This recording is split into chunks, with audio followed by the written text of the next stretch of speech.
We are still in the action of the big explosion. The explosion shattered all except one atom, which was left perfect and whole, the hydrogen atom. This, then, was the birth of our Creator, the beginning of our universe, the seventh. You and I and everyone are descended, you might say, from this seventh universe. We still have a long way to go before we can actually reach anything we can relate to on a more personal level, but this is our spiritual family tree. The explosion blasted the subatomic particles outward and upward above the line of demarcation, crystallizing them for all time. The attracting and repelling forces of the universe came into being and caused the very first subatomic particles that exploded out of the black hole to immediately rush or expand into the vacuum. Instead of dissipating, like a cloud in our sky will break up and disappear, the remnants of the fiery gas of creation, hydrogen, were frozen for all time as they drifted off into the absolute 0 degrees of the virgin outer space in which the Big Bang took place. The process of forming a skim of ice took place as they cooled in the outer reaches of space. Here they formed a superstructure over everything. This superstructure, or crystalline lattice, then, is frozen hydrogen in outer space. The subatomic particles were our forebears, remember, and they evolved through many different stages of evolution. In the original universe, they moved in a triangular pattern. After the explosion, this became a round shape, and the particles started moving in this manner. Then it became a rectangular pointed shape. As far as to why these patterns are important, they lay out the pattern or shape of the crystalline structure of our elements. For instance, some elements originated in the first universe and have the triangle bases. These shapes are very important to total understanding of the new technology that makes up the projects in the science of music. And they are also important because there is a specific pattern to the vibrational content of electricity. These patterns must replace the old vibrational patterns of our current electricity. A study needs done on our present electricity as to the vibrational patterns now in place. This does not have to do with voltage or wattage, but rather with amperes of electricity, which is a more basic form of electricity than we receive in our homes. This will be found at the power plants at the stage electricity is in before being channeled into the form we use in our homes. The tone of C. When the particles left the Creator and the first universe was formed, they were all in a spreading fashion. This was a double pie-shaped wedge connected at one end and not the other. This was the beginning of the division of positive and negative, although they remained connected. This would be a fan-shaped pattern. The tone of D. The next basic pattern found them in the shape of a circular pattern as an outgrowth of this first pattern. This found the detachment of negative energy and made for a positive particle, the tone of E. The third pattern found the negative energy following its own path and forming an upside-down T-shaped pattern, the tone of F. The fourth pattern followed a more complex path, that of positive and negative joined again. This left a neutral zone in the center between the positive and the negative, the tone of G. The fifth pattern combined these areas into a spiking pattern. This was balance as far as negative and neutral balancing the positive, the tone of A. The sixth pattern was spiral, which achieved a balance of all three energies, the tone of B. The seventh pattern smoothed all this out into a pattern of perfection as far as not only balanced, but at last linear. All the other patterns had closed circuits or loops. This seventh pattern of our universe allows an open end for higher upgrades of patterns to continue evolution. The tone of F sharp or G flat. The next pattern to be added allowed for delicacy or refinement to be achieved. This was once again a circular pattern, but combined with a spiral, the tone of C sharp D flat. The next took the triangular pattern and entered into a square with a triangle, the tone of G sharp A flat. This tone is also unfamiliar. This is the start of broadening out the pattern for finer vibratory rates. This allowed for much inner space motion within the particle itself. This was flat inside. It had no depth or linear spread, the tone of D sharp E flat. The D sharp E flat and A sharp B flat tones are also much larger centered areas in which the particle may have movement, the tone of A sharp B flat. Both D sharp E flat and the A sharp B flat are lower at the center, rising and widening at the same time.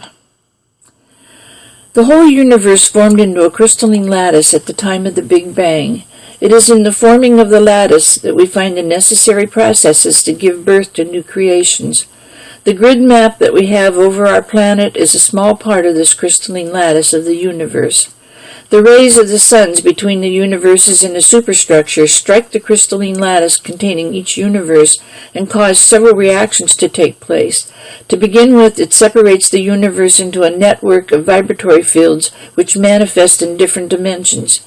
These dimensions then operate and grow and evolve within their own vibratory field. Picture it as a crystal or diamond that the sun shines on. Each facet of the crystal will give off or emit the colored light of its particular musical tone. There are 12 musical tones in each crystalline lattice that formed at the beginning creation. These lattices are made up of ice that formed out of the superstructure of the explosion. They became frozen streams of time and space. This was the theory behind the large crystal Atlantis. Because this lattice formed over the subatomic particles of which our universe was made, it preserved the integrity of the atomic bits of matter, including you and me. In other words, we were not destroyed. We were allowed to live and to start the process of evolution because of the protective crystalline lattice.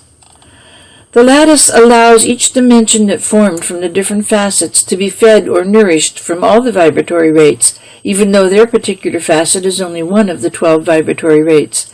We now have 12 vibratory rates, but there are more vibratory rates to be heard from in the future. This will be in the form of expanded scales. The crystalline lattice that formed over the gases at beginning creation preserved the molecular action of the inert gases and separated them into enclosed units that all had a mixture of the primal gases in them. These mixtures then began a process of decomposition, you might say, which led to a new formation of gases. The decomposition of the inert gases led to the forming of the active gases. Even from the beginning of the universe, the process of evolution remains ever the same. The new is built upon the old in an upgraded form. Therefore, the inert gases are, as a matter of fact, the basis of the new active gases that formed. This lattice kept the gases of each particular facet from spreading. In other words, it set a limit of their expansion, thereby allowing or causing interaction between the gases and the light being reflected off of the lattice by the original explosion. The explosion shattered all except one atom, which was left perfect and whole, the hydrogen atom. This, then, was the birth of our Creator, the beginning of our universe. It all starts with the tiny black spot at the center of all universes. This tiny black spot is a tiny black hole of compressed space, and this is where the very high, most central, all-powerful, original core of energy is to be found. The central core of the universe is the life force of all in it. It is made up of frequencies of energies that are so high in pitch that 1 second of a sound of them would split Earth in half. Such a high frequency of pitch or vibration is unknown on the Earth. This central core is the energy center of those extremely high frequencies. This energy is the harmony of the spheres. Hydrogen can be called God if you desire to tie it in with other teachings, but it isn't actually God until it takes on other properties. This would be the same as you. When you were born, you were a subatomic particle. When you reached the stage where the divine sparks were split, each half kept its male and female energies. The hydrogen atom did not split. This is the difference. It kept all energy contained within itself. This means that male and female were kept contained within male and female. Therefore, it is at all times working with a double set of positive and a double set of negative energies. What this allows it to do is to have influence over every other subatomic particle in existence. This is why it can be considered God or the Creator God. Having this influence over all else means that all else will have some part of hydrogen in it to be fully functioning part of creation. In the beginning, the inert gases did not have hydrogen as part of them, due to being part of the same explosion that gave birth to hydrogen. Therefore, these gases will not mix with other elements until they receive a share of this hydrogen through a transmutation process. The inert gases will not attract each other until they have gone through a buffering process of being taken from either a gaseous state or a solid state and be liquefied. The The buffering process or transmutation will then enable all items brought into manifestation on the earth to have a spark of the Creator, a tiny bit of hydrogen, as its base, and therefore will be compatible and harmonious with all other things in the universe. Until this transmutation takes place, there cannot be harmony among all elements, and until there is harmony among all elements, the compounded universe cannot come into existence. A compounded universe means it is built on blocked or stacked harmony, not single octave harmony. Stacked or blocked harmony simply means harmony spread over octaves instead of being close harmony, that within a single octave, which is what most of our music today consists of.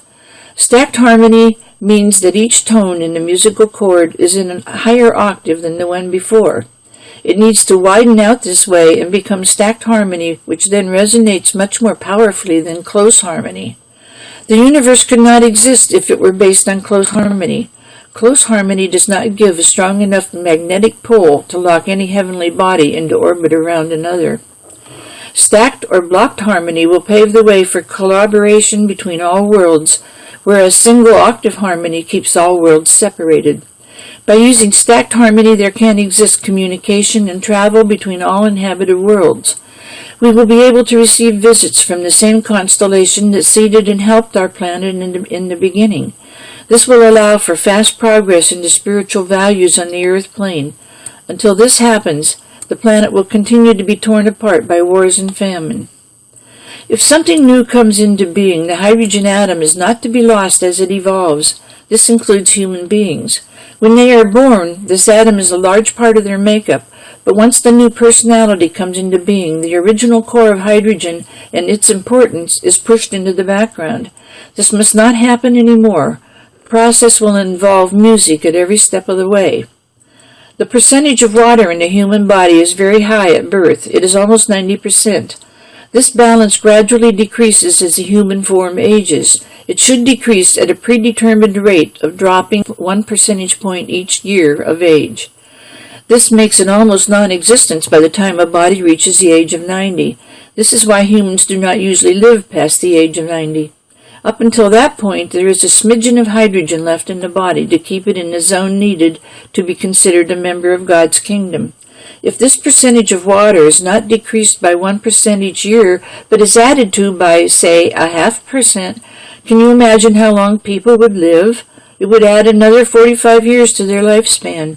If a 0.25% of water was added each year, it would add, say, 22 years or so to the lifespan. Many people will not accept the statement that hydrogen atom is truly the creator, and it needs to be accepted. It is the mind that created everything. It is the creator of original creation. Evolution is very important because once the hydrogen atom created something, it was left on its own to evolve with the hydrogen atom ever present and never lost in its process of evolution. But this has not happened. The hydrogen atom has been buried in most processes of evolving, but there is still there at the core. This needs to be recognized and brought to the surface as far as evolution and creation.